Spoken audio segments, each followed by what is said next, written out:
Mechanical keyboards. What do the different switches mean? How do you know what they are? And how do they change the way the keyboard feels? Let me explain a couple of things.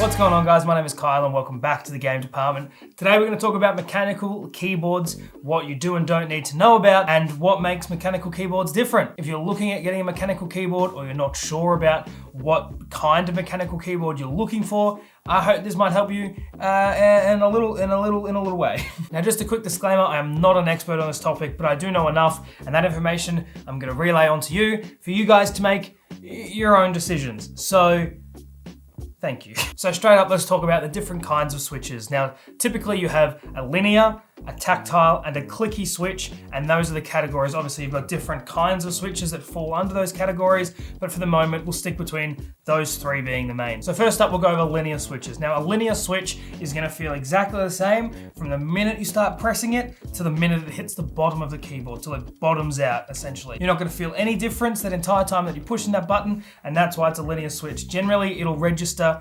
halfway during that press, but there's no physical or audible response that tells you that that switch has been pressed. So 9 times out of 10, you are going to bottom out on every key press. So the next kind of switch is a tactile switch. Now, a tactile switch has a small bump right about the middle of that press. It's not audible, you don't hear it like a clicky switch, but you do feel that response, so you know that your key press has been entered. And then after that, you have your clicky switches like your Cherry MX Blues and other sort of switches like that. So the clicky switch is exactly the same as a tactile switch, however, it has a click sound, like an audible response, as well as a tactile feel. So imagine a linear, silent, no feeling, tactile, silent, but you feel the bump, and a clicky, you hear the sound and you feel the bump. So what I think we'll do now is we'll explain different kinds of color switches, because I know that does confuse some people if you're not really sure of what those colors mean. And obviously each company has their own kind. Razer keeps their own kind of switches, whereas other companies will keep to a specific color grid depending on who manufactures the switch. I'm going to use Cherry switches as the standard, solely for the fact that so many keyboards use Cherry switches or compare their switches to a Cherry switch. Very plain and simple. Razer's the only one that likes to be difficult with their own kinds of switches, but we can explain those ones as well because that's pretty easy to understand. Before we go through the colors quickly, I want to explain what actuation distance is, because a lot of these switches will use an actuation distance to explain how far the travel of the key will go. So when you first start pressing the key to when it bottoms out, that is how much of an actuation distance that specific switch has. Simple? I hope so. Okay, so the first color of switch we're going to go through is the Cherry MX Black. Now, the black is a linear switch. It has a 2mm actuation distance, and it's completely silent because it's linear. So it's a silent switch. You don't feel it because it's a linear switch. Next one. Now, the next switch is the Cherry MX Red. Now, the MX Red is also a linear switch. It does have a 2mm actuation distance as well as the black. The only difference between the black and the red is the black switch has a different actuation force. So the force required to push the key all the way down to the bottoming out position. So the black switch has an actuation force of 60 and the red has an actuation force of 45, which means it's much easier to press the red as it is to the black. Makes sense. I hope it does.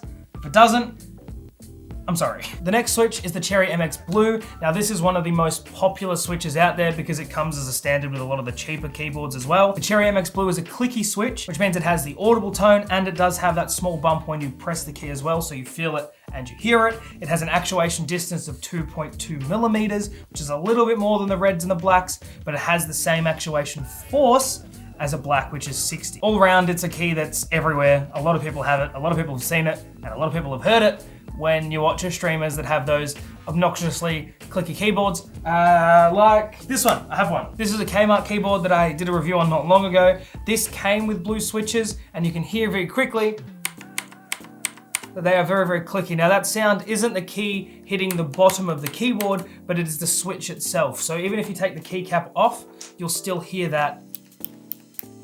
I hope you can hear that. That's probably very obnoxious and very annoying. Just listen to it some more. I hate myself. That's a blue switch. So I hope that makes a bit more sense into the Cherry MX Blues, what they look like, what they sound like, all that fun stuff.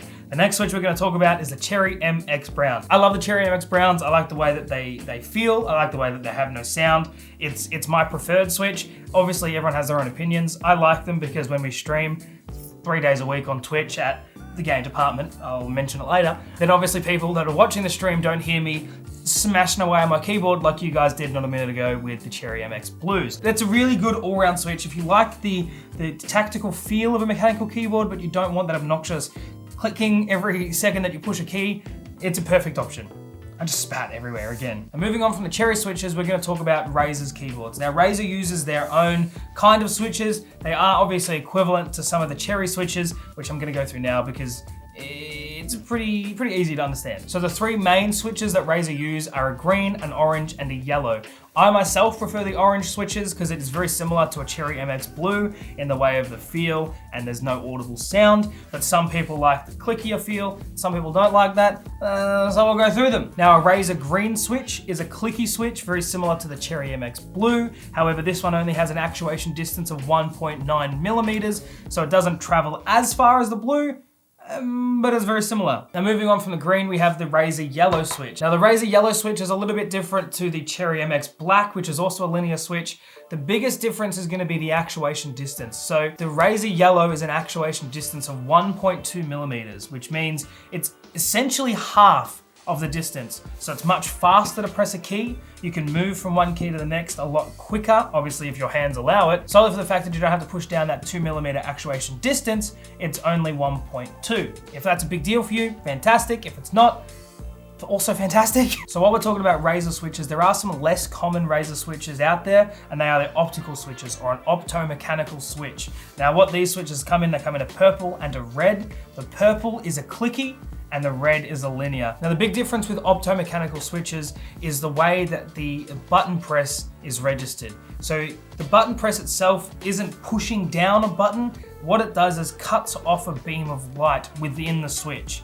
I know that might not make sense, but if I can find an image, I'll put it up on the screen now. So it does show how cutting off that light registers the switch. And essentially what it does is when you're pushing down that switch, it cuts off the light beam, registers through the keyboard that that button has been pressed, which means you can travel through faster. One of the big features of an optomechanical switch is the fact that they potentially last longer than other switches because it's not a button press, it's cutting off that beam of light. And that's literally all it takes to get a registered key press. So congratulations, you did it. You made it through the switches and what difference they are. Now, if you want to talk about more detail on these switches, I stream every Monday, Wednesday, Friday. I told you I'd mention it. Twitch.tv/The Game Department. Come and join us. We stream 3 days a week, 4:30 p.m. Australian Eastern Standard Time. You're gonna love it. If you want to join us on Discord, I will leave the link to our server below. We have a great bunch of people. They always roast me. So if you also want to roast me, join the server. Now, if you like this video or found it helpful in some way or another, leave us a like down below. Also subscribe. We post videos every week. Why wouldn't you? Plain and simple, just do it. Other than that, I'm gonna leave you to it. I hope you have a good night. I hope you have a good morning. Bye.